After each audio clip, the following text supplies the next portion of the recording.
शांताकारं भुजंगशयनं पद्मनाभं सुरेशं विश्वाधारं गगनसदृशं मेघवर्णं शुभांगं लक्ष्मीकान्तं कमलनयनं योगिभिध्यानगम्यं वंदे विष्णुभवभयहरं सर्वलोकैकनाथं। मंगलम भगवान विष्णु मंगलम गरुड़ध्वज मंगलम पुंडरीकाक्ष मंगलाय तनोहरि।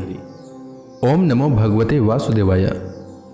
आज का दिन आप सभी के लिए मंगलमय हो। आपका भक्ति कथा चैनल पर स्वागत है। भाद्रपद महीना भगवान श्री कृष्ण को बहुत ही प्रिय है। इस महीने में प्रतिदिन श्रीमद् भागवत महापुराण की कथा सुननी चाहिए। इससे सभी प्रकार के पापों का नाश होता है, घर में सुख समृद्धि आती है और मोक्ष की प्राप्ति होती है। आज के अध्याय में राजा निमि ने पूछा, भगवान सर्वशक्तिमान परम कारण विष्णु भगवान की माया बड़े बड़े मायावियों को भी मोहित कर देती है, उसे कोई पहचान नहीं पाता। अतः अब मैं उस माया का स्वरूप जानना चाहता हूं, आप लोग कृपा करके बतलाइए। योगीश्वरों, मैं एक मृत्यु का शिकार मनुष्य हूं। संसार के तरह तरह के तापों ने मुझे बहुत दिनों से तपा रखा है। आप लोग जो भगवत कथा रूप अमृत का पान करा रहे हैं, वह उन तापों को मिटाने की एकमात्र औषधि है।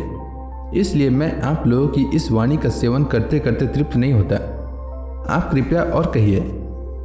अब तीसरे योगेश्वर अंतरिक्ष जी ने कहा, राजन, भगवान की माया स्वरूपतः अनिर्वचनीय है, इसलिए इसके कार्यों के द्वारा ही उसका निरूपण होता है। आदि पुरुष परमात्मा जिस शक्ति से संपूर्ण भूतों के कारण बनते हैं और उनके विषय भोग तथा मोक्ष की सिद्धि के लिए अथवा अपने उपासकों की उत्कृष्ट सिद्धि के लिए स्वनिर्मित पंचभूतों के द्वारा नाना प्रकार के देव, मनुष्य आदि शरीरों की सृष्टि करते हैं, उसी को माया कहते हैं। इस प्रकार पंचभूतों के द्वारा बने हुए प्राणी शरीरों में उन्होंने अंतर्यामी रूप से प्रवेश किया और अपने को ही पहले एक मन के रूप में और इसके बाद 5 ज्ञानेंद्रियां तथा 5 कर्मेंद्रियां इन 10 रूपों में विभक्त कर दिया तथा उन्हीं के द्वारा विषयों का भोग कराने लगे। वह देहाभिमानी जीव अंतर्यामी के द्वारा प्रकाशित इंद्रियों के द्वारा विषयों का भोग करता है और इस पंचभूतों के द्वारा निर्मित शरीर को आत्मा अपना स्वरूप मानकर उसी में आसक्त हो जाता है। यह भगवान की माया है। अब वह कर्मेंद्रियों से सकाम कर्म करता है और उनके अनुसार शुभ कर्म का फल सुख और अशुभ कर्म का फल दुख भोग करने लगता है और शरीरधारी होकर इस संसार में भटकने लगता है। यह भगवान की माया है। इस प्रकार यह जीव ऐसी अनेक अमंगलमय कर्म गतियों को, उनके फलों को प्राप्त होता है और महाभूतों के प्रलय पर्यंत विवश होकर जन्म के बाद मृत्यु और मृत्यु के बाद जन्म को प्राप्त होता रहता है। यह भगवान की माया है। जब पंचभूतों के प्रलय का समय आता है, तब अनादि और अनंत काल स्थूल तथा सूक्ष्म द्रव्य एवं गुण रूप इस समस्त व्यक्त सृष्टि को अव्यक्त की ओर, उसके मूल कारण की ओर खींचता है। यह भगवान की माया है। उस समय पृथ्वी पर लगातार 100 वर्ष तक भयंकर सूखा पड़ता है, वर्षा बिल्कुल नहीं होती। प्रलय काल की शक्ति से सूर्य की उष्णता और भी बढ़ जाती है तथा वे तीनों लोकों को तपाने लगते हैं। यह भगवान की माया है। उस समय शेष नाग संकर्षण के मुंह से आग की प्रचंड लपटें निकलती है और वायु की प्रेरणा से वे लपटें पाताल लोक से जलाना आरंभ करती है तथा और भी ऊंची ऊंची होकर चारों ओर फैल जाती है। यह भगवान की माया है। इसके बाद प्रलयकालीन सामवर्तक मेघगण हाथी की सूंडों के समान मोटी मोटी धाराओं से 100 वर्ष तक बरसता रहता है। उससे यह विराट ब्रह्मांड जल में डूब जाता है। यह भगवान की माया है। राजन, उस समय जैसे बिना ईंधन के आग बुझ जाती है, वैसे ही विराट पुरुष ब्रह्मा अपने ब्रह्मांड शरीर को छोड़कर सूक्ष्म स्वरूप अव्यक्त में लीन हो जाते हैं। यह भगवान की माया है। वायु पृथ्वी की गंध खींच लेती है, जिससे वह जल के रूप में हो जाती है, और जब वही वायु जल के रस को खींच लेती है, तब जल अपना कारण अग्नि बन जाता है। यह भगवान की माया है। जब अंधकार अग्नि का रूप छीन लेता है, तब वह अग्नि वायु में लीन हो जाती है, और जब अवकाश रूप आकाश वायु की स्पर्श शक्ति छीन लेती है, तब वह आकाश में लीन हो जाता है। यह भगवान की माया है। राजन, तदंतर काल रूप ईश्वर आकाश के शब्द गुणों को हरण कर लेता है, जिससे वह तामस अहंकार में लीन हो जाता है। इंद्रियां और बुद्धि राजस अहंकार में लीन होती है। मन सात्विक अहंकार से उत्पन्न देवताओं के साथ सात्विक अहंकार में प्रवेश कर जाता है तथा अपने 3 प्रकार के कार्यों के साथ अहंकार महत्त्व में लीन हो जाता है। महत्त्व प्रकृति में और प्रकृति ब्रह्म में लीन होती है। फिर इसके उल्टे कर्म से सृष्टि होती है। यह भगवान की माया है। यह सृष्टि, स्थिति और संहार करने वाली त्रिगुणमय माया है। इसको हमने आपसे वर्णन किया। अब आप और क्या सुनना चाहते हैं? राजा निमि ने पूछा।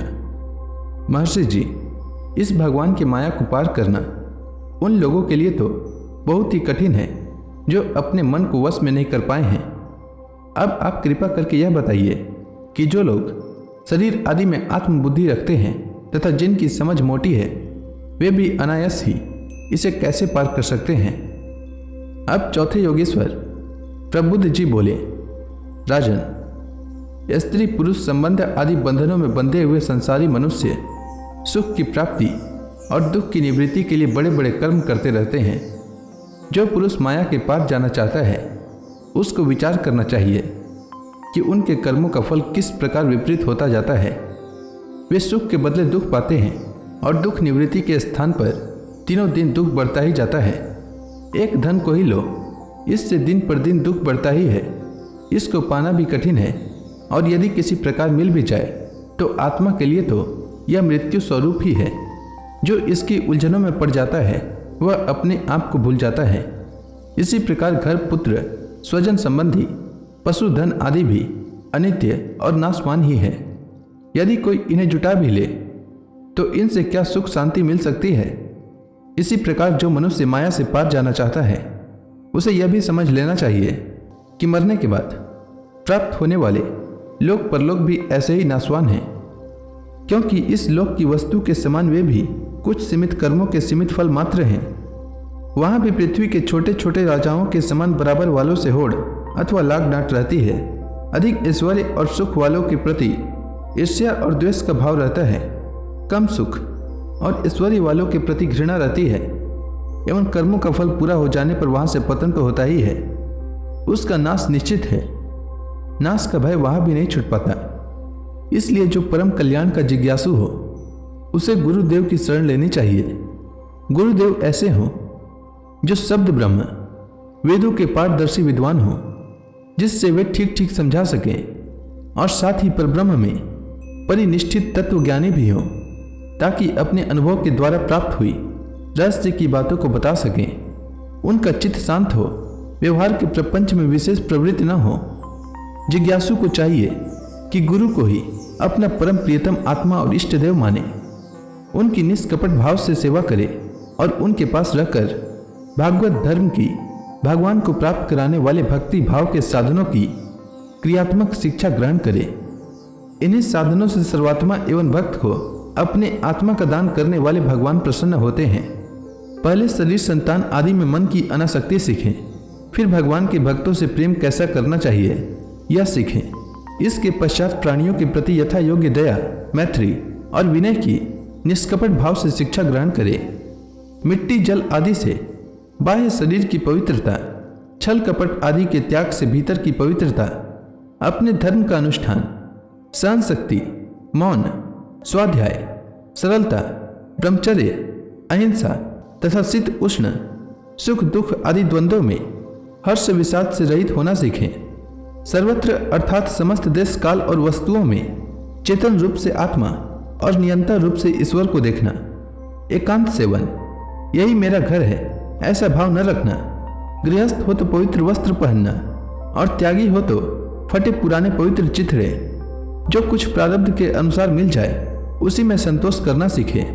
भगवान की प्राप्ति का मार्ग बतलाने वाले शास्त्रों में श्रद्धा और दूसरे किसी भी शास्त्र की निंदा न करना। प्राणायाम के द्वारा मन का, मौन के द्वारा वाणी का और वासनाहीनता के अभ्यास से कर्मों का संयम करना। सत्य बोलना, इंद्रियों को अपने अपने गोलकों में स्थिर रखना और मन को कहीं बाहर न जाने देना सीखे। राजन, भगवान की लीलाएं अद्भुत है। उनके जन्म, कर्म और गुण दिव्य हैं। उन्हीं का श्रवण, कीर्तन और ध्यान करना तथा शरीर से जितनी भी चेष्टाएं हो सब भगवान के लिए करना सीखे। यज्ञ, दान, तप अथवा जप, सदाचार का पालन और स्त्री, पुत्र, घर, अपना जीवन, प्राण तथा जो कुछ अपने को प्रिय लगता हो सब का सब भगवान के चरणों में निवेदन करना, उन्हें सौंप देना सीखे।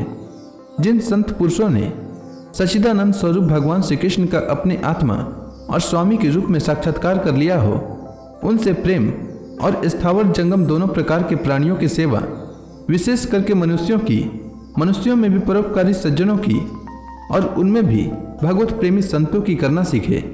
भगवान के परम पावन यश के संबंध में ही एक दूसरे से बातचीत करना और इस प्रकार के साधकों का इकट्ठे होकर आपस में प्रेम करना, आपस में संतुष्ट रहना और प्रपंच से निवृत्त होकर आपस में ही आध्यात्मिक शांति का अनुभव करना सीखे। राजन, श्री कृष्ण राशि राशि पापों को एक क्षण में भस्म कर देते हैं। सब उन्हीं का स्मरण करे और एक दूसरे को स्मरण करावे। इस प्रकार साधन भक्ति का अनुष्ठान करते करते प्रेम भक्ति का उदय हो जाता है और वे प्रेमोद्रेक से पुलकित शरीर धारण करते हैं। उनके हृदय की बड़ी विलक्षण स्थिति होती है। कभी कभी वे इस प्रकार चिंता करने लगते हैं कि अब तक भगवान नहीं मिले, क्या करूं, कहाँ जाऊं, किससे पूछूं, कौन मुझे उनकी प्राप्ति करावे। इस तरह सोचते सोचते वे रोने लगते हैं। तो कभी भगवान की लीला की स्फूर्ति हो जाने से ऐसा देख कर कि परमेश्वरशाली भगवान गोपियों के डर से छिपे हुए हैं, खिलखिलाकर हंसने लगते हैं। कभी कभी उनके प्रेम और दर्शन की अनुभूति से आनंद मग्न हो जाते हैं। तो कभी लोकातीत भाव में स्थित होकर भगवान के साथ बातचीत करने लगते हैं। कभी मानो उन्हें सुना रहे हों, इस प्रकार उनके गुणों का गान छेड़ देते हैं और कभी नाच नाच कर उन्हें रिझाने लगते हैं। कभी कभी उन्हें अपने पास न पाकर इधर उधर ढूंढने लगते हैं। तो कभी कभी उनसे एक होकर उनकी सन्निधि में स्थित होकर परम शांति का अनुभव करते और चुप हो जाते हैं। राजन, जो इस प्रकार भागवत धर्मों की शिक्षा ग्रहण करता है उसे उनके द्वारा प्रेम भक्ति की प्राप्ति होती है और वह भगवान नारायण के परायण होकर उस माया को अनायास ही पार कर जाता है जिसके पंजे से निकलना बहुत ही कठिन है। तो इसी के साथ आज का यह अध्याय समाप्त हुआ। इसके आगे राजा निमि ने और क्या पूछा यह मैं कल के अध्याय में सुनाऊंगा। तब तक के लिए भगवान हरि का नाम लेते रहें। तो प्रेम से बोलिए भगवान विष्णु की जय, श्री कृष्ण भगवान की जय, समस्त देवी देवताओं की जय।